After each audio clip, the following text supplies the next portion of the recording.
Dugaan saya memang tepat.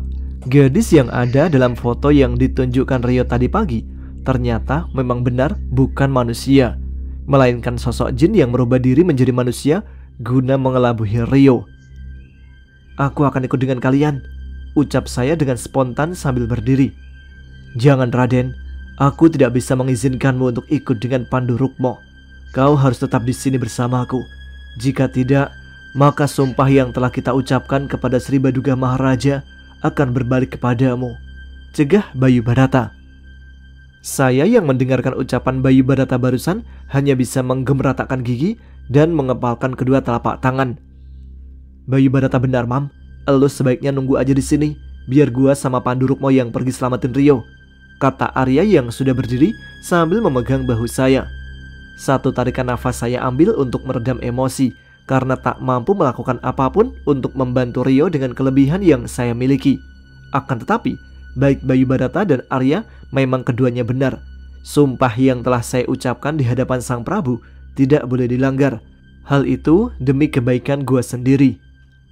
"Baiklah, aku akan tetap menunggu kalian berdua di sini sama Bayu Barata. Tapi aku mohon sekali kepadamu Pandu Rukmo, selamatkan saudaraku itu. Bila perlu, lenyapkan saja jin jahat yang mencoba menjeratnya," pinta saya dengan suara yang masih bergetar karena kesal. Pandu Rukmo menganggukkan kepala, lalu meminta Arya untuk memegang bahu kekarnya. Kemudian dalam sekejap mata, dua sosok sahabat berlainan alam itu lenyap dari pandangan mata. Selepas kepergian mereka, saya kembali duduk di tepian ranjang. "Sebenarnya aku tidak terlalu setuju dengan sumpah yang kita ucapkan di hadapan Sri Baduga Maharaja, Bayu. Aku merasa tidak berdaya meski punya kelebihan untuk menolong orang lain, bahkan saudaraku sendiri," ucap saya sambil menatap kosong ke arah lantai kamar. Bayu Barata nampak melayang mendekat dan duduk persis di sebelah saya. Helaan nafas dari mulutnya terdengar berat, seolah ikut merasakan beban sama yang sedang saya pikul. "Aku percaya semua yang diminta Sri Baduga Maharaja demi kebaikanmu sendiri, Raden," jawab Bayu Barata. Saya perlahan menoleh ke arahnya untuk sesaat, lalu melempar pandangan lagi ke arah lantai. Dalam benak saya sebenarnya masih cemas memikirkan keadaan Rio. Tidak saya sangka sosok seorang Rio bisa dicintai makhluk lain dunia. Bukan hanya itu, bahkan makhluk tersebut juga berniat jahat kepadanya. Terbukti dari perubahan sikap Rio dan aura gelap yang menyelimuti tubuhnya. "Bayu, apakah kau bisa membawaku untuk melihat apa yang akan dilakukan Pandu Rukmo?" pinta saya yang terdengar tiba-tiba seraya memutar tubuh menghadapnya. Sesaat, Bayu Barata nampak terdiam. Dari wajahnya jelas tersirat keraguan untuk memenuhi apa yang saya inginkan. "Aku yakin Pandu Rukmo akan bisa menyelamatkan saudaramu, Raden," kata Bayu Barata lagi. "Tapi aku penasaran seperti apa rupa makhluk itu dan bagaimana cara Pandu Rukmo melawannya, Bayu," sanggah saya tak mau mengalah. Sekali lagi Bayu Barata terdiam tertegun. Beberapa kali ia melirik ke arah lain dan bahkan sempat pula memejamkan kedua matanya untuk sesaat. Saya yang tak mengerti apa yang sedang dilakukan Bayu Barata hanya bisa memperhatikan dengan seksama. "Bagaimana Bayu? Apa kau mau membawaku ke tempat Pandu Rukmo?" tanya saya yang tak sabar begitu melihat Bayu Barata membuka kedua matanya kembali. "Maafkan aku, Raden. Aku sempat meminta izin ke salah satu punggawa kerajaan Pajajaran. Jangankan membawa ragamu, membawa sukmamu saja aku tidak diperbolehkan selama itu untuk membantu manusia lain di luar mahrammu." "Ah, kenapa sih semua jadi ribet begini?" maki saya sambil mengepalkan tangan kanan dan memukul pinggiran ranjang yang terbuat dari kayu. Tanpa berbicara apapun lagi, saya kembali bangkit dari duduk dan berjalan menuju pintu. Dari arah belakang, Bayu Barata sempat terdengar memanggil, namun saya acuhkan dan malah membuka pintu. Baru saja saya tiba di teras dan duduk di atas bangku, tiba-tiba sebuah mobil Nissan Juke milik Anggi nampak memasuki gerbang dan berhenti terparkir di belakang mobil peninggalan ayah. Saya segera bangkit dari atas bangku yang ada di teras, begitu merasakan aura kuat dari suatu sosok makhluk gaib ikut terasa bersamaan dengan tibanya mobil milik Anggi. Sempat saya mencoba menggunakan ajen tembus pandang untuk melihat siapa saja yang ada di dalam sana. Sebuah senyuman tersungging dari wajah saya begitu melihat sosok pertama, yaitu macan kumbang jelmaan Panglima utusan Sri Baduga Maharaja yang bernama Kilarang. Akan tetapi, kening saya seketika berkerut. saat melihat dua sosok lagi yang ada dalam kendaraan tersebut. Lah, kenapa Anggi kesini sama mamanya ya? Tanya saya yang kebingungan dalam hati begitu melihat dua orang wanita yang sangat saya kenal ada di dalam sana. Siapa bang? Tanya Ayu yang entah sejak kapan sudah berdiri di sebelah saya. Kak Anggi dek, bilang ibu ada Kak Anggi datang sama keluarganya. Jawab saya tanpa menoleh ke arah Ayu. Pandangan mata saya terus menatap ke sosok Anggi yang nampak sedang melambaikan tangan sambil tersenyum manis ke arah saya. Lalu bergeser ke arah satu perempuan lagi yang juga nampak melempar senyuman ramah dari wajahnya. Anggi nampak cantik dengan pakaian semi formal berupa celana panjang krem dipadukan baju kemeja hitam setengah lengan, sepatu high heel hitam, dan sebuah kalung manik-manik berwarna krem yang jatuh melingkar di atas dadanya semakin memperindah penampilannya. Belum lagi rambut tebalnya yang hitam ia biarkan tergerai jatuh. Saya yang melihatnya hanya bisa tersenyum-senyum sendiri. Berbeda dengan mamanya Anggi, wanita yang masih terlihat menarik itu mengenakan pakaian kerja berwarna putih dan rok panjang bermotif. Hanya saja rambut sebahunya saat ini ditutupi sebuah selendang yang ia kenakan di atas kepala dan melempar sebelah ujungnya di bahu kanan. Tanpa disuruh, saya langsung menyongsong kedatangan mereka. Sosok pertama yang saya hampiri adalah mamanya Anggi, alias calon mama mertua. Dengan sangat sopan, saya mencium punggung tangan kanannya. Tante, tumben pagi-pagi udah datang ke sini? Tanya saya sambil melirik ke arah Anggi. Belum juga mamanya menjawab, Anggi langsung meraih tangan kanan saya dan mencium punggungnya.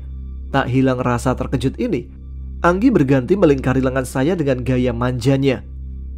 Kalau habis salamin calon mama mertua, jangan lupa tanya kabar calon istrinya juga dong, kata Anggi yang dibalas gelengan kepala mamanya. Saya sempat tersipu mendengar godaan Anggi, lalu mencoba melepaskan pelukannya dari lengan, karena sedikit merasa risih saat berada di hadapan mamanya. Ibu kamu ada, Mam? Tanya mamanya Anggi. Baru saja saya ingin menjawab, terdengar suara ibu dari arah teras. Ya ampun, ibu kenapa gak ngabarin kalau mau datang ke sini? Tanya ibu dengan suara lantang sambil setengah berlari ke arah kami. Saya yang melihat kedatangan ibu segera menepi dan membiarkan kedua calon besan itu berpelukan. Kamu kenapa gak kasih tahu ibu sih bang? Tanya ibu lagi seraya melirik sedikit jutek ke arah saya. Ini memang mendadak Bu Sumi. Imam sengaja tidak diberitahu Anggi sebelumnya. Jawab mamanya Anggi yang membuat saya terbebas dari ancaman lirikan maut ibu. Ya sudah, ayo silakan masuk ke dalam. Bang, ajak Anggi juga ya. Saya menganggukkan kepala sebagai balasan untuk ibu yang sudah menggandeng calon besannya untuk berjalan menuju rumah. Berjarak 4 langkah di belakang mereka, saya dan Anggi juga berjalan dengan lengan masih digandeng gadis itu. Sementara sosok macan kumbang jelmaan Kilarang nampak melayang masuk menembus dinding kamar saya. Sepertinya beliau ingin menemui Bayu Barata. Saat sedang memperhatikan sosok macan kumbang, tiba-tiba Anggi mendadak menghentikan langkah dan berbalik menghadap saya. Kita di teras aja ya Beb, biar mama sama ibu ngobrol di dalam, ucap Anggi yang membuat saya sedikit bingung. Kenapa Yang? Ada yang mau diobrolin serius sama mama ke ibu soalnya, jawab Anggi sambil meneruskan langkah dengan masih menggandeng lengan saya menuju teras. Dalam hati, saya penasaran akan apa yang dibicarakan mamanya Anggi. Jangan-jangan ini ada hubungannya dengan permintaan sang Prabu untuk mempercepat rencana pernikahan kami berdua. Sambil mencoba mendengarkan obrolan kedua wanita yang sedang duduk di atas sofa di ruang tengah, saya sedikit menggeser tempat duduk ke dekat pintu. Beb, gak sopan ngupingin orang tua lagi ngobrol, kata Anggi sambil menarik daun telinga sebelah kiri saya. Iya. Melihat saya meringis kesakitan, Anggi malah tertawa geli. Sementara saya mengusap-usap telinga kiri yang masih sedikit sakit. Yang, mama kamu mau ngobrolin apa sih? Kok ngedadak banget? Sampai nggak ngasih kabar ke aku kalau kamu mau kesini? Anggi tersenyum untuk sesaat, lalu menggeser bangku yang ia duduki sedikit dekat ke arah saya. Jangan deket-deket dulu ntar kakek moyang kamu marah lagi kayak semalam, kata saya sengaja menyindir Anggi. Ih, pede banget. Aku kan deketin kamu mau cerita aja, bukan mau macem-macem Beb, saut Anggi sambil memencet gemas hidung bangir saya. Sontak saya tertawa keras melihat reaksi Anggi. Gadis itu nampak sedikit merajuk dan kembali hendak menggeser bangkunya untuk menjauh ke tempat semula. Sebelum itu terjadi, dengan cepat saya tahan bangku Anggi dan menariknya hingga tepat berada di hadapan saya. Yang, kata orang, pamali kalau calon istri ngambek sama calon suaminya sebelum nikah, ntar bisa lebih cepat tua nantinya. Bukannya takut mendengar guyonan saya yang mengada-ada, Anggi malah mencubit pinggang saya sangat keras. Saya seketika menjerit kesakitan, sampai-sampai Ayu keluar dari dalam rumah dan tertawa geli melihat saya mengusap-usap pinggang. Kayaknya kalau aku jadi nikahin kamu, bakal biru-biru nih pinggang yang, keluh saya yang malah dibalas cibiran Anggi. Untuk beberapa saat, kami sempat terdiam karena mendengar suara tertawa ibu dan mamanya Anggi dalam ruang tengah. Anggi sendiri menyimpulkan senyuman misterius sambil mengangkat kedua alisnya saat memandangi wajah saya, lalu meraih kedua telapak tangan saya dan menggenggamnya dengan erat. Jadi, mama kesini buat nyampein pesan dari papa, Beb. Saya mengerutkan dahi tidak mengerti akan ucapan Anggi. Papa kamu pesan apaan emang yang? Tanya saya dengan rasa penasaran menyelimuti benak.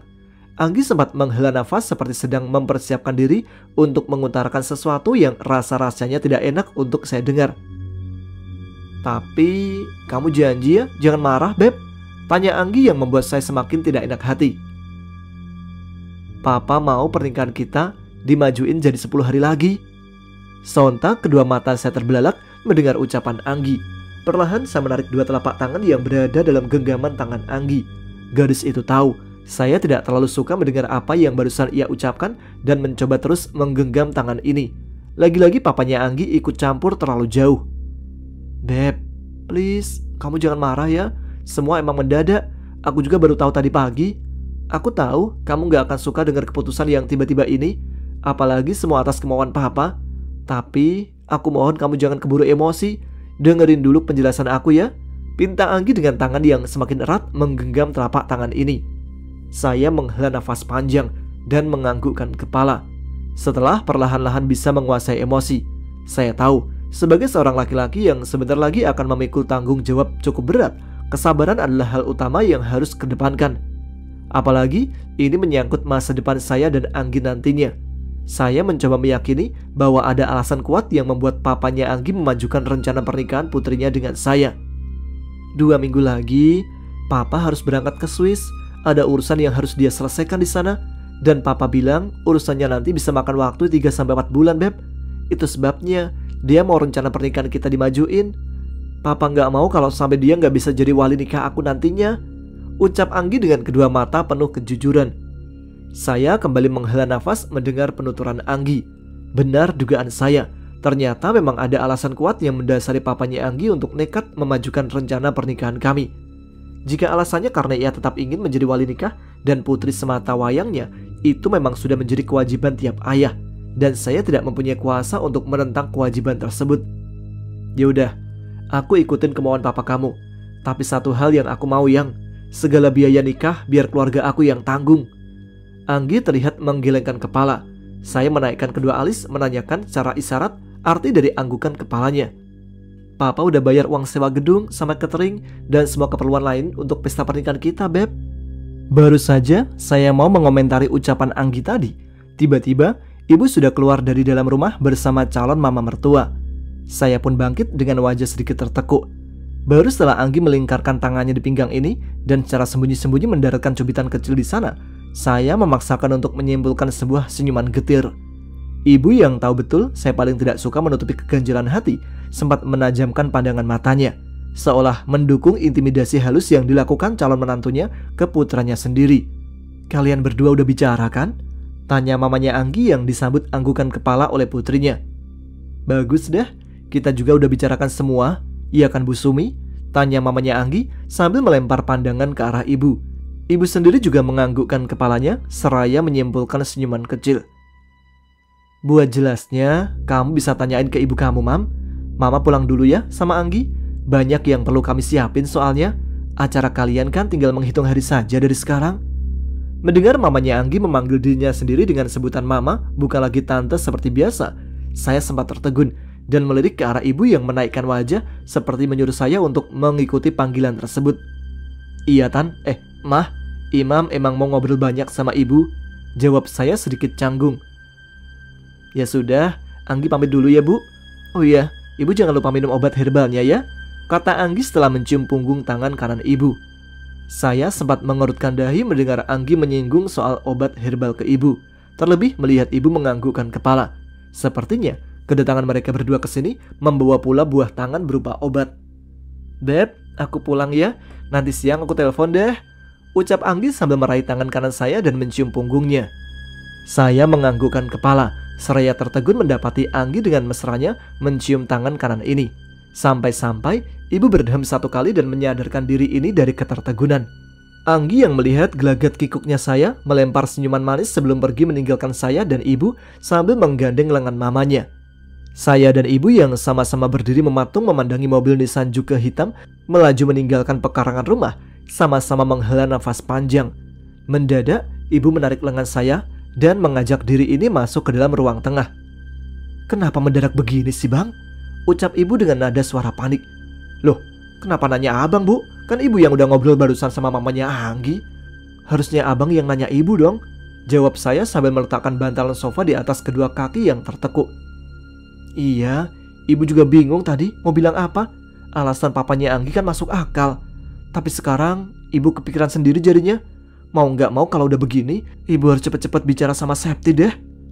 "Tapi bu, abang nggak mau kalau sampai semua biaya pernikahan abang nanti harus ditanggung sama papanya Anggi," timpal saya sengaja mengeluarkan unek-unek yang sempat tertahan di depan Anggi tadi.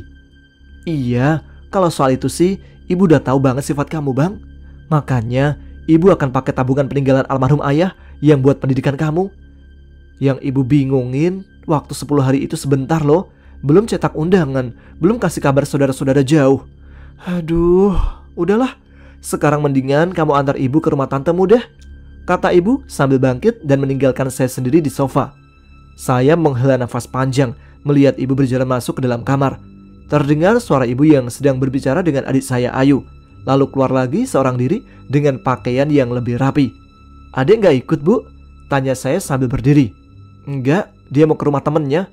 Ibu udah titip pesan kalau mau keluar rumah pintu harus dikunci," jawab ibu yang sudah berjalan lebih dulu menuju teras. Saya sempat kembali ke kamar untuk meminta Bayu Barata agar menjaga rumah serta adik saya satu-satunya selama kepergian kami ke rumah Tante Septi lagi. Sambil menganggukkan kepala, Bayu Barata menyunggingkan senyuman dan ikut melayang keluar bersama saya. Jadi, hari itu saya kembali ke rumah Tante Septi untuk yang kedua kalinya. Meski kali ini, kedatangan saya bersama ibu dan membawa kabar yang membuat semua anggota keluarga Om Hendra tercengang, tak terkecuali Kak Silvi. Bumil rempong yang satu itu malah sempat menarik saya ke bekas kamarnya hanya untuk menanyakan kebenaran kabar yang saya dan ibu bawa. Lalu setelah itu ia segera menelpon Anggi. Dan kalian tahu, yang terdengar kemudian adalah suara jerit kesenangan Kak Silvi dan Anggi di HP-nya. Cewek kan gitu kalau lagi seneng, suka lompat-lompat sambil teriak-teriak gak jelas. Padahal mereka bicara cuma lewat HP. Idih, gimana kalau udah ketemu? Pasti bakal kayak gini. Beneran Anggi? Idi najis. Sebenarnya saya bahagia karena akan menikah dengan gadis yang sangat saya cintai 10 hari dari sekarang. Tapi terkadang saya suka nanya diri sendiri, ini nyata nggak sih? Ini bukan mimpi kan? Dan emang semua yang terjadi itu nyata? 10 hari dari sekarang aku akan menjadi suami dari seorang gadis yang sangat saya cintai. Waktu terasa cepat sekali berjalan untuk saya. Setelah mengabari orang-orang terdekat dan mempersiapkan segala sesuatu sebaik mungkin, saya tak begitu menyadari bahwa lusa adalah hari terbesar dalam sejarah hidup saya dan Anggi. Yap, lusa, hubungan saya dan Anggi yang selama ini masih terbilang ilegal akan menjadi halal setelah proses ijab kabul selesai.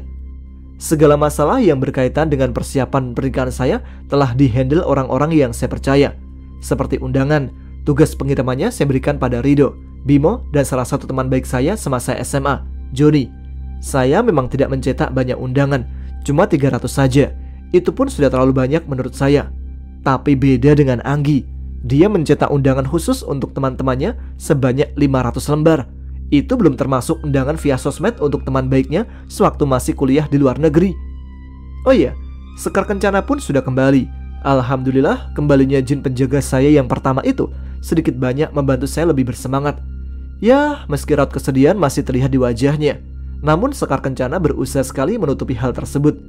Entah dia sedih karena harus kembali terpisah dengan Jagatirta suaminya, atau karena masih berduka akan kematian Bayu Ambar. Saya ingin menanyakan, tapi tidak enak hati jika melihatnya sedang murung. Satu lagi, Rio sudah kembali sadar dari jeratan jin perempuan golongan hitam yang berniat mengelabuhinya dengan wujud seorang gadis cantik. bantuan Arya dan Pandu Rukma membuahkan hasil yang sempurna. Saya sempat bertanya dengan Arya perihal bagaimana persisnya jin perempuan yang disebut Rio sebagai Riri itu dibuat bertekuk lutut oleh Pandu Rukma. Tapi sayang, Arya menjawab dengan tidak begitu spesifik. Dia cuma bilang kalau jin perempuan itu sudah dibuat jera oleh Pandu Rukma. Bahkan jin penjaganya Arya itu mengurungnya dalam sebuah botol dan memendam benda itu jauh di dasar bumi. Alasan Arya yang tidak menceritakan secara mendetail tentang pertempuran Pandu Rukma terdengar sangat klise. Dia bilang, bukan waktunya saya memikirkan hal-hal gaib saat ini. Saya sudah harus fokus memikirkan upacara sakral 2 hari dari sekarang di depan semua tamu undangan. Poinnya adalah, saya benar-benar berterima kasih pada Arya dan juga Pandu Rukma yang telah mengembalikan saudara sepupu saya Rio dengan segala tingkah konyolnya, seperti yang sedang ia tampilkan malam ini. Bre, ayolah, ambil nih gelas. Tenang aja, ini 0% alkohol kok, kata Rio sambil mengelurkan segelas besar cairan berwarna kuning dengan busa membuih di atasnya. Mungkin perlu gua ralat ya kalimat di atas kalau lihat si Item lagi gila kayak gini. Bre, ini kan malam pesta bujang yang gua bikinin khusus buat elo, buat saudara sepupu gua yang gantengnya sejabodetabek.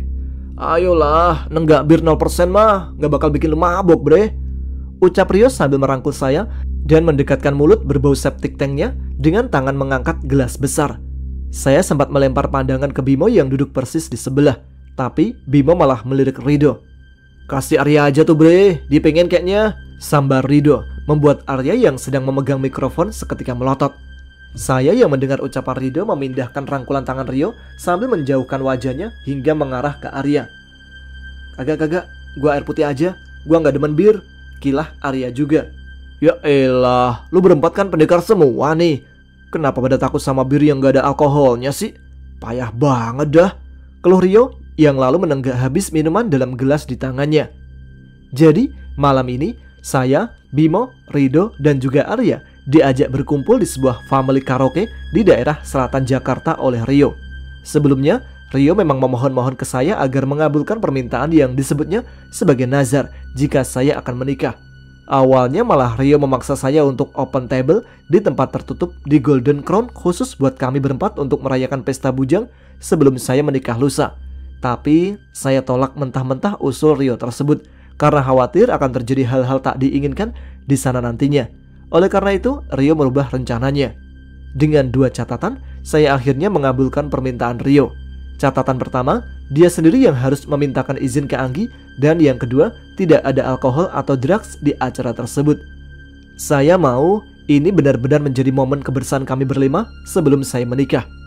Entah alasan apa yang digunakan Rio hingga Anggi memberikan izin, dan entah rayuan maut apa yang telah diucapkan Rido hingga Suluh juga mengizinkannya untuk ikut party ini. Kalau Bimo dan Arya sih gak jadi masalah, karena mereka berdua masih belum terikat dengan siapapun. Meskipun Bimo sudah serius dengan Binar, namun belum ada rencana lebih jauh yang terdengar dari mulut mereka berdua. Sekedar informasi, saya dan kedua saudara serta Arya sempat diminta Rio untuk tidak mengajak satupun jin penjaga kami. Alasannya terdengar konyol, hanya karena Rio mau malam ini cuma kami saja yang merayakan tanpa adanya sesuatu hal gaib. Setelah bosan karaokean sambil menikmati cemilan yang dipesan Rio, saya menyibukkan diri menjawab pesan WA yang dikirimkan Anggi. Maklum bre, sudah sejak 3 hari kami dilarang bertemu satu sama lain. Berjalan berdua saja tidak boleh, apalagi bertatap muka. Pamali, kata ibu. Perhatian saya yang sedang asik membalas WA dari Anggi sempat teralihkan begitu melihat Rio keluar dari ruangan. Awalnya saya tidak terlalu menanggapi keluarnya Rio, yang saya pikir hanya ingin ke kamar kecil. Akan tetapi, kedua mata saya langsung membesar begitu melihat Rio kembali masuk ke dalam ruangan karaoke bersama 3 orang gadis cantik berpakaian cukup menantang. Saya bahkan sempat saling berpandangan dengan Arya, Bimo, dan Rido. Guys, nih para LC yang bakal manjain kita semua, seru Rio sambil merangkul bahu 2 orang gadis yang berdiri mengapitnya. Saya cukup terkejut mendengar ucapan Rio, terlebih saat ketiga gadis itu masing-masing melempar senyuman nakal ke arah kami semua, kemudian berjalan mendekat untuk mencari tempat duduk. Saya yang menyadari 2 dari ketiga gadis itu hendak duduk di sebelah kiri dan kanan, langsung berdiri dan mendekati Rio yang sedang berbicara 4 mata ke garis terakhir. Tanpa basa-basi, saya tarik hoodie sweater hijau Rio dari belakang. Kambing, lu apa-apaan sih? Pakai segala nyediain LC. Tanya saya dengan suara sedikit keras di dekat telinga kanan Rio. Jika saya berbisik, otomatis suara ini akan tidak terdengar jelas di antara kerasnya suara lagu Never Say Goodbye milik Bon Jovi yang sedang dinyanyikan Arya. Meski ia terlihat tidak fokus karena sesekali melirik ke arah dua LC di dekatnya. Rio sempat tertawa kecil mendengar teriakan saya, lalu menarik leher ini dan balas berteriak. Santai aja bre, mereka gak bakal macem-macem kok. Mereka cuma nemenin kita nyanyi. Kalau lu mau macem-macem sama mereka, ya terserah lu lah. Mumpung status lu belum jadi laki orang. Gua janji deh gak bakal ngomong ke siapapun, termasuk Anggi. Saya menoyor kepala Rio dari samping sebagai balasan, lalu memilih duduk paling pojok di sebelah Bimo. Saya sempat mengirimkan WA terakhir ke Anggi yang memintanya untuk tidak lagi mengirimkan pesan karena tidak enak dengan yang lain sebagai alasan. Untungnya Anggi mengiyakan permintaan saya meski dengan beberapa emot mewek. Saya sempat tersenyum melihat emot yang dikirimkan Anggi, kemudian memasukkan HP ke dalam saku celana pendek yang saya kenakan. Sempat saya mencoba menikmati lagu alay yang sedang dinyanyikan Rido, meski suaranya sedikit menyakiti gendang telinga karena terdengar sumbang. Namun perhatian saya sedikit terusik saat melihat salah seorang LC yang tadi sempat berbicara empat mata dengan Rio memperhatikan saya secara diam-diam. Berbeda dengan dua LC rekannya yang nampak sedang joget-joget sedikit erotis bersama Rio ketika alunan lagu Ale Rido diganti instrumen lagu Despacito, gadis berambut sebahu dengan raut muka manis itu sesekali melempar pandangan ke arah saya. Bukan hanya ke saya saja ternyata, tapi kepada Bimo, Rido dan juga Arya. Namun cenderung tatapan misteriusnya lebih lama terfokus ke saya. Lu nyadar gak kalau cewek yang lagi liatin kita bukan cewek sembarangan, Mam? Kata Arya yang terdengar dalam batin. Saya mengerutkan dahi sesaat, lalu melemparkan pandangan ke arah gadis yang dimaksud Arya. Memang benar ucapannya. Aura gadis yang sedang memperhatikan kami secara diam-diam itu berbeda, seperti ditutupi oleh sesuatu tak kasat mata. Hingga sekilas auranya nampak hampir sama dengan dua rekannya. Aneh, apa dia indigo? Kalau bukan, kenapa dia memperhatikan gua, Bimo, Rido, dan Arya dengan pandangan menyelidik? Melihat kami berempat masing-masing sedang saling berpandangan, Rio membisiki kedua LC yang menemaninya bergoyang di depan kami. Sambil tertawa kecil, kedua LC yang berkulit hitam manis itu perlahan berjalan mendekat ke arah kami. Lalu dengan gaya genitnya, mereka mengajak saya dan Arya untuk ikut bergoyang. Wajah Arya terlihat memerah saat salah satu LC yang sudah berhasil mengajaknya berdiri nampak sedang menggoyang-goyangkan buah dada besar tepat di hadapannya. Sementara saya sempat menolak ajakan LC yang bodinya tidak kalah semok. Tapi sepertinya LC yang mengajak saya itu sudah disetting lebih dulu oleh Rio. Buktinya ia terus mencoba menggoda saya dengan mulai bertindak vulgar. Rido dan Bimo yang melihat sama-sama menggelengkan kepala ke arah saya, seperti sedang mencoba memperingatkan. Ayolah bang, temenin saya. Tuh temennya aja udah mau. Bujuk gadis itu sambil duduk merapatkan payudaranya ke bahu saya dan mulai mencoba membuka resleting celana pendek yang saya kenakan. Sontak saya menangkap telapak tangan gadis itu seraya menajamkan pandangan mata menatapnya. Sorry mbak, gue bentar lagi mau nikah, ucap saya dengan kalimat yang langsung to the point. Bukannya tersinggung, gadis yang tangannya sudah saya singkirkan dari atas resleting itu malah menundukkan wajah dan perlahan-lahan merebahkan kepalanya di sandaran sofa bagian atas sambil memejamkan kedua mata seperti orang yang tertidur. Bimo dan Rido sontak melemparkan pandangan mata ke arah saya karena heran.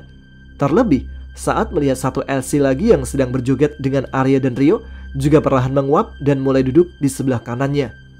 Mereka kenapa bre? Tanya Rio dengan wajah heran menatap saya. Tiba-tiba LC terakhir yang tadi sempat memperhatikan saya dan kedua saudara serta Arya berdiri dari sofa, kemudian berjalan mendekati Rio, lalu memegang bahu kanan sepupu saya itu. Mendadak Rio jatuh tak sadarkan diri, meski sempat ditangkap oleh gadis tersebut dari belakang. Sontak saya, Bimo dan Rido langsung bangkit dengan posisi bersiap menghadapi serangan. Sementara Arya yang berdiri cukup dekat dengan gadis misterius itu segera melompat ke samping. Persisnya mendekat ke arah kami bertiga, disusul kedua matanya yang terpejam dan mulut berkumat kamit seperti sedang menyebut sebuah nama. Saya yang mengetahui Arya sedang mencoba memanggil Pandu Rukmo berniat memanggil Sekar Kencana. Begitu pula dengan Bimo dan Rido. Tunggu, jangan panggil jin penjaga kalian, ucap gadis itu sambil berusaha menggeser tubuh kekar Rio dengan kedua tangan kecilnya. Dari kerasnya suara yang keluar dari lisan gadis LC itu, terasa aliran tenaga dalam cukup kuat di dalamnya, hingga membuat suara pelannya terdengar nyaring dan jelas di masing-masing telinga kami. mengalahkan dentuman musik yang masih membahana di ruang karaoke. Saya, Bimo, Arya, dan Rido sempat saling berpandangan, lalu bersamaan menganggukkan kepala. Setelah sepakat menghentikan niat untuk memanggil masing-masing jin penjaga meski kami masih tetap berwaspada. Lu siapa? Dan lu apain teman lu sama teman gua? Tanya Arya dengan suara yang juga dialiri tenaga dalam. Jangan banyak omong dulu, bantuin gue pindahin teman kalian nih, jawab gadis itu yang nampak kesulitan memindahkan tubuh Rio. Saya yang mulai sedikit yakin bahwa gadis itu tidak bermaksud buruk berjalan mendekat dan membantunya memindahkan tubuh berat Rio. Kemudian menyandarkan sepupu saya yang sedang tidak sadarkan diri itu di atas sofa panjang berwarna krem. Temen lu keberatan dosa kayaknya, badannya berat banget, keluh gadis asing itu sambil melemaskan ke-10 jari tangan lentiknya. Lu jawab dulu pertanyaan teman gua tadi, ucap saya dengan tatapan menyelidik. Gadis Elsie yang berwajah manis tersebut malah menyunggingkan senyuman kecil, kemudian mengambil remote pengatur lagu di TV LCD besar di hadapan kami, lalu mengecilkan volume lagu dan duduk persis di pojok sofa sebelah kanan. Mereka nggak apa-apa kok, cuman gua gendam aja, nanti juga gua sadarin lagi. Oh iya, kenalin, nama gua Singgih, kata cewek yang mengaku bernama Singgih itu sambil mengangkat tangan kanannya. Saya sempat melempar pandangan ke arah Arya. Lalu sahabat saya itu berjalan mendekati salah satu Elsie yang nampak seperti sedang tertidur pulas. Perlahan Arya memegang kening gadis yang tadi sempat hendak membuka resleting celana pendek saya sambil memejamkan kedua mata. Setelah itu ia berdiri dan mendekat ke arah saya. Benar omongannya, mereka digendam. Tingkatan ilmu gendamnya juga lumayan tinggi, Mam.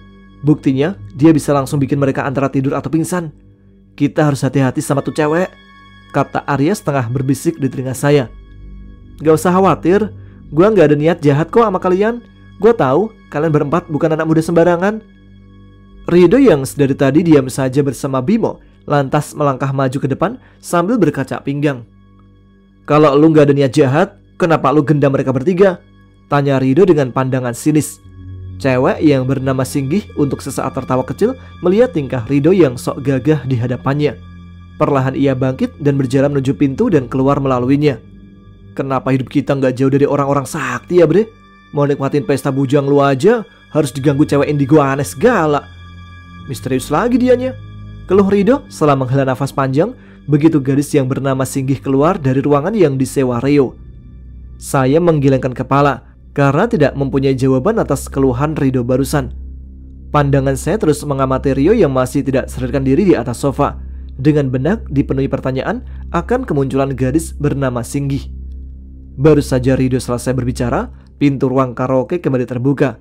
Dan seperti yang sudah kami duga sebelumnya, gadis bernama Singgihlah yang kembali masuk ke dalam sini. Tunggu gue di parkiran basement ya, di sana nanti gue bakal ceritain semuanya. Oh iya, ini billing kalian. Sorry, kalian gak bisa lanjutin acara ini karena suatu hal. Nanti gue nyusul ke basement bareng teman kalian yang itu, kata Singgih sambil mengelurkan selembar kertas dan melirik ke arah Rio. Gak bisa, ini kan malam pesta bujangnya saudara gue yang mau nikah besok. Lu gak berhak nentuin kita harus keluar sekarang. Pakai disuruh nunggu di basement pula lagi. Terus teman gue yang lu bikin pingsan itu gimana nasibnya nanti kalau kita tinggalin dia di sini bareng lu? Bisa jadi ini semua cuman akal-akalan lu aja supaya bisa ngerampok teman gue, balas Rido dengan nada sedikit tinggi. Gadis misterius yang bernama Singgih nampak menyunggingkan senyuman dingin. Perlahan ia mendekati Rido dan menempelkan lembaran billing tepat di dada saudara saya itu. Gua heran kenapa cewek kayak Sulu bisa tahan punya laki bawel kayak elu doh. Asal lu tahu ya, gua nggak butuh duit. Kalau gua mau, ratusan juta bisa gua dapat dalam satu malam. Satu lagi, lu sama Imam, Bimo dan Arya harus pergi dari tempat ini sebelum tengah malam. Gua bakal jelasin itu juga nanti di basement. Puas lu? Sontak Rido terbelalak mendengar jawaban cewek yang bernama Singgih. Bukan cuma Rido, saya, Bimo dan Arya juga sama terkejutnya begitu mendengar gadis itu menyebut nama kami berempat tanpa kami sebutkan sebelumnya. Bimo yang sedari tadi membungkam mulut pun segera mendekatkan wajahnya ke kami bertiga dari belakang. Bukan takut ya guys, tapi gue pikir kita sebaiknya turutin omongan tuh cewek deh. Gue yakin sesuai sama omongannya tadi, Rio bakal baik-baik aja nantinya. Saya melempar pandangan ke arah Arya setelah mendengar bisikan Bimo. Sementara Rido masih diam tertegun di sebelah Arya. Ya udah, kita ikutin aja kemauannya, Mam, kata Arya disusul senyuman dingin yang disungkingkan gadis bernama Singgih. Saya menghela nafas sambil sempat melirik ke arah Rio yang masih tak sadarkan diri, lalu menatap Singgih dengan sedikit mengintimidasi. Oke, kita ikutin omongan lu. Asal lu tahu, cowok yang lu buat pingsan itu sepupu gua, dan gua bakal cari lu kemanapun kalau sampai ada hal buruk yang terjadi ke dia, ucap saya dengan suara yang sengaja dialiri tenaga dalam cukup sebagai bentuk sebuah kebulatan tekad. Gadis yang mengaku bernama Singgih menganggukkan kepala sambil menyunggingkan senyuman ramah. Kemudian mempersilahkan kami untuk keluar meninggalkan dirinya bersama dua orang Elsie dan Rio di dalam ruangan. Masih dengan sedikit mengumpat sepanjang jalan karena rasa egonya terusik setelah disebut sebagai laki-laki bawel oleh seorang perempuan asing, Rio berjalan satu langkah di depan saya, Bimo dan Arya. Asli, kalau cewek yang namanya Singgih itu laki, udah gue bikin rontok gigi depannya tadi bre. Seenaknya dia bilang gua bawel, pakai bawa-bawa bini gua segala lagi. Kampret banget dia. Saya yang melihat Rido terus mengumpat sambil berjalan selangkah di depan kami bertiga, segera menyusul dan merangkul bahunya. Sabar bre, kita tunggu aja di basement. Gua yakin tuh cewek bakal ceritain semua ke kita di sana, kata saya mencoba memulihkan cedera di rasa egonya Rido. Iya sih bre, ya udahlah, yang bisa kita lakuin kan cuma nunggu doang ya, jawab Rido yang saya balas dengan acungan jempol. Lalu saya melepas rangkulan dari bahu Rido, kemudian merubah posisi berjalan paling depan sambil berbalik menghadap mereka dan berjalan mundur. Mendadak muncul ide konyol untuk menggoda Rido yang nampak sedang mencoba meredam amarahnya. Tapi bre, kayaknya omongan tuh cewek tadi ada benernya juga deh, cetuk saya yang masih berjalan mundur menghadap Rido, Bimo dan Arya. Maksud lu bre? Tanya Rido sambil mengerutkan dahinya. Kalau dipikir-pikir, lu emang bawel juga sih jadi cowok, kata saya yang langsung hibrid meninggalkan ketiga saudara sekaligus sahabat baik di belakang. Bangsat! Teriak Rido dengan suara lantang, disusul tawa Bimo dan Arya yang terbahak-bahak. 3 batang rokok sudah habis saya hisap untuk menemani masa menunggu Singgih dan Rio di parkiran basement bersama Rido, Bimo serta Arya. Saya sempat melirik jam tangan yang menunjukkan pukul 10:30 malam. Seharusnya kami masih menikmati bachelor party konyol yang dibuat Rio di tempat ini jika gadis misterius yang bernama Singgih tidak muncul. Saya, Rido, Bimo dan Arya sempat membicarakan kemunculan gadis asing yang kekuatannya tidak bisa dipandang sebelah mata. Kami berempat mencoba-coba menerka motif atau alasan dibalik kemunculan Singgih. Tapi hal tersebut tidak berlangsung lama karena Arya segera menyenggol lengan saya dan sikutnya dari samping sambil melemparkan pandangan ke arah lift. Saya menoleh ke arah sama dan melihat Singgih sedang berjalan keluar beriringan bersama Rio dari pintu lift. Telapak tangan kiri Singgih nampak terus memegangi bahu kanan sepupu saya itu. Saya segera bangkit setelah membuang rokok yang hampir habis terbakar, disusul Rido, Arya, dan Bimo yang juga sama-sama bangkit. Sekilas saya sempat mengerutkan dahi begitu melihat wajah Rio. Tatapan sepupu saya itu nampak kosong memandang ke depan, meski terus berjalan beriringan dengan gadis bernama Singgih. Mimik wajahnya pun terkesan datar dan dingin tanpa ada senyuman sama sekali. Rio masih di bawah pengaruh gendam tuh cewek, Mam. Kayaknya iya, Ar. Saudara gue dijadiin kayak zombie, saut saya menimpali ucapan Arya. Gila juga tuh cewek bre, sambar Rido yang disusul anggukan kepala Bimo. Kami berempat terus berdiri menunggu sampainya Singgih dan Rio. Mobil kalian mana? Gua mau nidurin nih cowok, seru gadis bernama Singgih yang masih memegangi bahu kanan Rio sambil melemparkan pandangan ke area parkir. Saya yang mendengar langsung merogoh kunci mobil peninggalan ayah dan melangkahkan kaki mendekati kendaraan itu. Lu tidurin aja sepupu gua dalam sini, kata saya seraya membuka pintu depan mobil dan menunjuk ke dalam. Singgih menganggukkan kepala lalu berjalan menghampiri bersama Rio sambil terus memegangi bahu kanannya. Saya membuka pintu mobil sebelah kiri sedikit lebih lebar lagi saat Singgih mulai menuntun Rio untuk masuk ke dalam dan duduk bersandar di jok depan. Tak mau Rio nanti kehabisan nafas, saya membuka kaca pintu mobil di sampingnya selebar mungkin. Sementara Singgih terlihat memejamkan kedua matanya untuk beberapa saat, lalu menggosok-gosok kedua telapak tangannya sambil meniupkan nafas ke arah dua telapak tangan yang didekatkan ke mulut. Sekilas gerakan Singgih seperti orang yang sedang mencoba mengusir rasa dingin dengan berusaha meniupkan hawa hangat dari mulutnya. Mungkin itu yang akan muncul dalam benak orang awam jika melihat gerakan Singgih. Tuh cewek mau netralin gendam dari badan Rio, Mam, kata Arya lewat batin saya. Saya sempat melirik ke arah Arya dan melemparkan pandangan lagi ke Singgih yang terlihat sedang mengusap wajah Rio dengan posisi terbalik dari bawah dagu ke atas kening. Perlahan, kedua mata Rio nampak terpejamkan dengan sendirinya, dan yang terdengar kemudian adalah suara dengkuran si kambing hitam.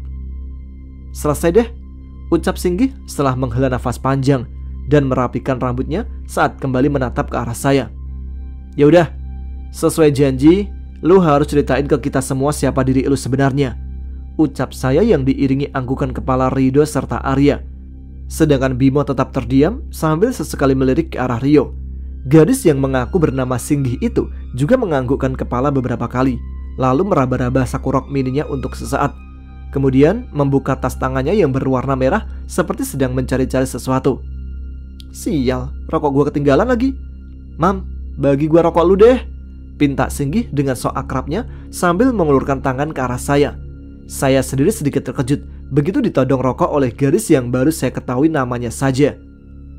"Kalau lu nggak ngasih gua rokok, gua nggak akan ceritain semua tentang gua ke kalian." Iya, nih ambil rokok gua," saut saya sedikit tergagap mendengar ancaman konyol Singgih. Gadis manis berambut sebahu itu nampak tersenyum kecil, lalu mengambil bungkusan rokok dari tangan saya dan mengeluarkan sebatang benda putih panjang dari dalamnya. Dengan gaya tomboy, Singgih menyalakan korek gas di tangan dan mulai membakar ujung rokok yang sudah terselip di bibir mungilnya.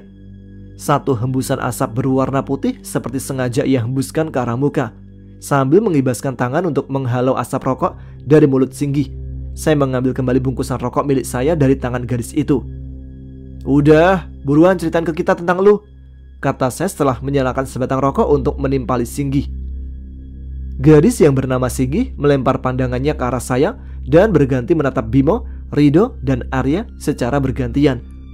Kemudian ia melompat ke atas kap mesin mobil peninggalan ayah, lalu menikmati tiap hisapan rokok mild yang ada di antara dua jari telunjuk dan jempolnya. "Gua itu salah satu keturunan Sri Baduga Maharaja, kayak calon istri lu yang namanya Anggi." Sontak saya terbelalak mendengar kalimat mengejutkan yang keluar dari lisan Singgih, gadis Elsie yang baru saja gua kenal beberapa saat lalu. Tunggu. Gimana ceritanya lu bisa kenal calon istri gua? Terus apa buktinya lu juga salah satu keturunan Prabu Siliwangi? Singgih tersenyum getir untuk sesaat, lalu membuka kancing kemeja pinknya yang ketat membentuk sempurna dua payudara gadis itu. Rido sempat menginjak kaki kanan saya sambil menaikkan kepala mengarah ke Singgih. "Mau ngapain dia, bre? Ngasih lihat ke kita?" tanya Rido yang terdengar dalam batin saya. Singgih sempat menghentikan gerakannya membuka setelah membuka satu kancing, kemudian melempar pandangan tajam ke arah Rido. Suaminya Suluh sendiri terlihat membesarkan kedua matanya karena pandangan mengancam Singgih, seolah memberitahukan kami semua bahwa gadis itu ikut mendengar bahasa batin Rido barusan. "Sekali lagi lu ngomong kayak tadi, gua bikin monyong ke samping mulut lu," ancam Singgih yang membuat kami semua saling bertukar pandangan satu sama lain. Saya tertegun melihat kemampuan yang dimiliki gadis asing bernama Singgih. Bukan hanya karena dia menguasai ilmu gendam tingkat tinggi, tapi ia juga mampu mendengar ucapan batin yang seharusnya hanya bisa didengar oleh saya dan Rido saja. Rido terdiam dengan wajah memerah menahan malu, sementara Singgih melanjutkan aksinya membuka dua kancing kemejanya lagi. Bagian atas bra hitam yang Singgih kenakan nampak memperlihatkan sembulan dua bukit kembar yang ukurannya cukup besar. Saya sempat melempar pandangan ke arah lain saat Singgih turun dari kap mesin mobil peninggalan ayah saya, lalu mendekati kami semua sambil mengusap-usap bagian atas sembulan bagian atas payudara kanannya, seolah Singgih seperti sengaja ingin memperlihatkan kepada kami semua betapa indah aset kembar yang ia miliki. Gua harap gak ada yang berpikiran mesum kayak Rido tadi ya. Gua cuman mau nunjukin salah satu tanda istimewa yang pasti dimiliki semua keturunan Sri Baduga Maharaja, kata Singgih yang membuat saya terpaksa menatapnya kembali. "Kalian lihat tiga tai lalat yang membentuk pola segitiga di atas payudara kanan gua kan? Ini salah satu ciri kalau gua adalah keturunan Sri Baduga Maharaja. Calon istri lu, Anggi, juga pasti punya tanda lahir ini di tubuhnya, Mam. Tapi karena ia keturunan Sri Baduga Maharaja dari garis Sunan Gunung Jati di Cirebon, ada satu tanda lahir lagi yang gak akan hilang selamanya, yaitu tanda garis putih lurus di kuku kaki atau tangannya," terang Singgih yang membuat saya sedikit tak percaya. Menurut saya, siapapun yang berada di luar garis keturunan Prabu Siliwangi bisa saja punya tanda lahir seperti tiga tai lalat berbentuk segitiga, seperti ucapan Singgih barusan. "Gua tahu, lu semua masih ragu. Ada satu bukti lagi yang bakal gue kasih lihat ke lu semua, ucap Singgih sambil kembali mengancingkan 3 garis kancing ke meja pinknya. Perlahan, garis itu sedikit menjauh dari kami semua dengan mengambil langkah mundur 1 tombak ke belakang. Lalu, kedua telapak tangannya nampak ia rapatkan di depan dada dengan kedua mata terpejam dan mulut berkumat kamit. Tiba-tiba, sosok gaib berselimutkan cahaya putih keluar dari tubuh Singgih dan melayang persis setengah tombak di hadapan garis itu. Saya beserta kedua saudara dan Arya sama-sama memasang kuda-kuda untuk bersiap waspada. Kami berempat masih belum yakin benar akan alasan kemunculan Singgih yang sebenarnya. Terlebih saat sesosok makhluk gaib golongan jin keluar dari dalam tubuhnya. Sikap waspada tetap harus kami junjung tinggi jika bersinggungan dengan hal gaib seperti sekarang.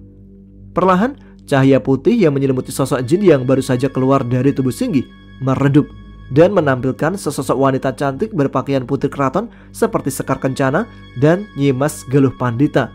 Saya yang sempat terpana memandangi kecantikan paras makhluk gaib golongan jin itu melemparkan pandangan ke arah Singgih yang nampak terhuyung-huyung dan berpegangan pada bagian depan mobil. Keturunan langsung Braja Krama dan 2 keturunan Sutadewa serta pemuda yang dijaga Pandu Rukmo. Akhirnya aku bisa bertemu dengan kalian semua, ucap jin cantik berkemban hitam dengan kain batik bercorak emas di bagian bawah. Saya kembali saling memandang 2 saudara dan Arya. Begitu jin cantik bermahkota emas cukup besar di kepalanya menyebut silsilah kami semua. Siapakah gerangan dirimu, Nyai? Bagaimana bisa mengenali kami semua dengan baik? Ucap saya yang berusaha bertanya dengan sangat sopan karena sedikit segan melihat pendaran aura kuat yang memancar dari diri jin tersebut.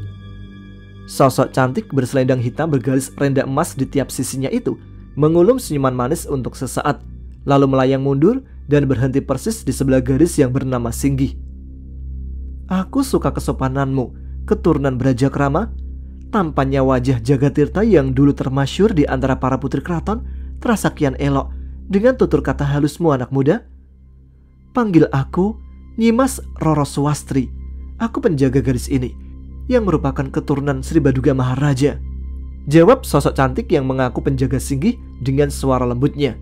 Singgih nampak menghela nafas panjang sambil mencoba berdiri setelah berhasil menyeimbangkan posisi tubuhnya, lalu melempar senyuman ke arah jin cantik yang melayang berdiri di sebelahnya. Nyimas Roro Swastri, benar jin penjaga gua. Beliau pula yang menyampaikan semua hal tentang kalian saat masih merasuk di tubuh gua. Karena itu, gua tahu nama kalian semua, kata Singgih. Maaf Nyai, bagaimana engkau bisa tahu tentang kami semua? Dan apakah pertemuan kami dengan Singgih ini sudah direncanakan sebelumnya? Tanya Arya sambil menundukkan pandangan karena hormat. Aku tahu pertempuran kalian dalam pelindungi kitab langit beberapa waktu lalu. Aku pun sangat mengenal Kilarang yang menjadi jin penjaga calon istrimu, keturunan Braja Krama. Namun untuk pertemuan kalian semua di sini, biar gadis yang aku jaga yang akan menjelaskannya. Singgih nampak menghela nafas panjang dan kembali duduk di atas kap mesin mobil peninggalan ayah saya.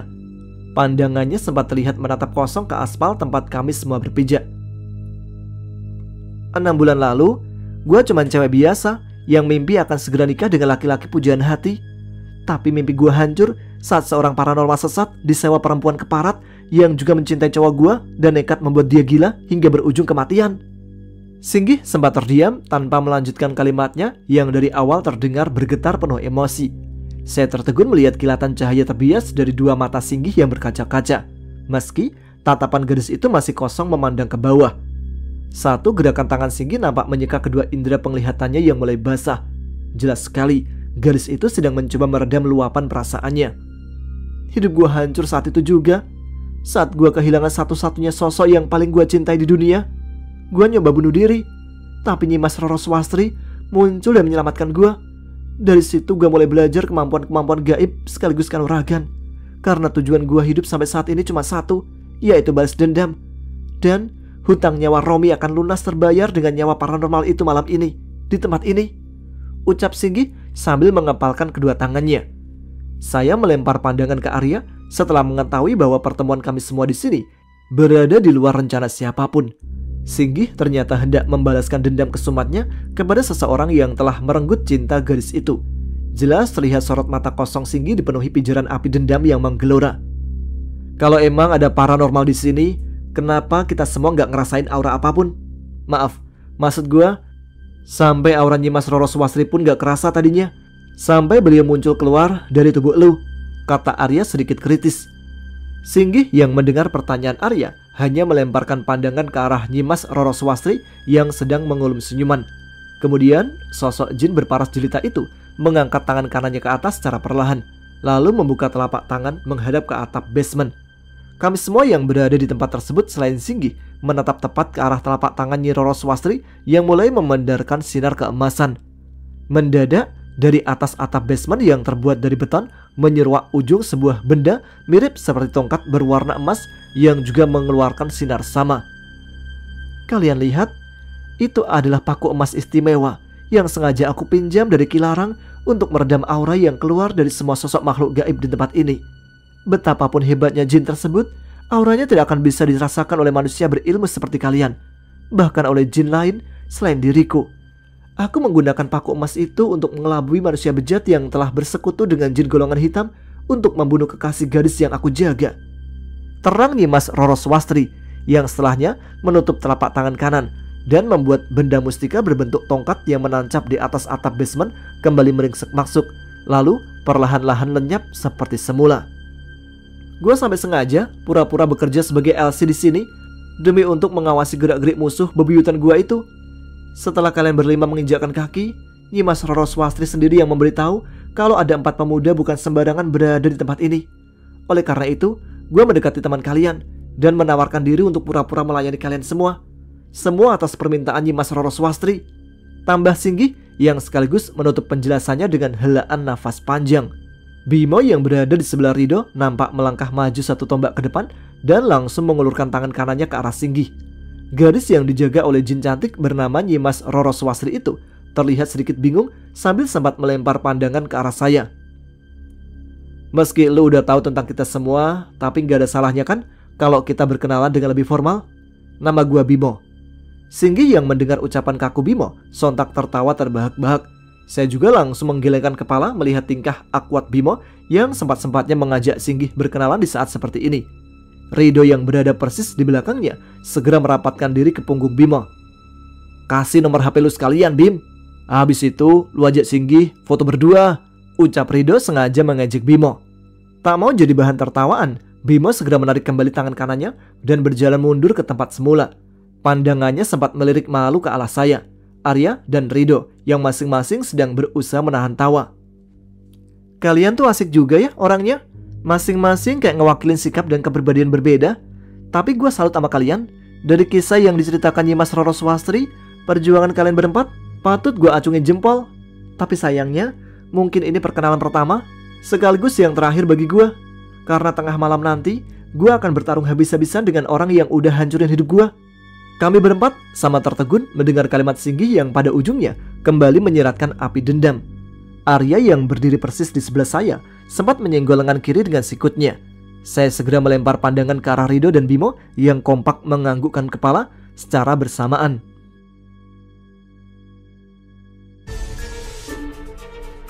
Baiklah, sampai di sini dulu cerita dari Imam Al-Fatah dan ketiga saudaranya. Kita lanjutkan pada episode selanjutnya. Nyalakan notifikasinya biar tidak ketinggalan. Terima kasih pada teman-teman yang telah menyimak setiap episode Ada Apa Gerangan. Silakan subscribe bagi yang belum, tuliskan komen, tunjukkan eksistensi kalian. Saya Tama pamit, tetap semangat, jaga kesehatan. Wassalamualaikum warahmatullahi wabarakatuh.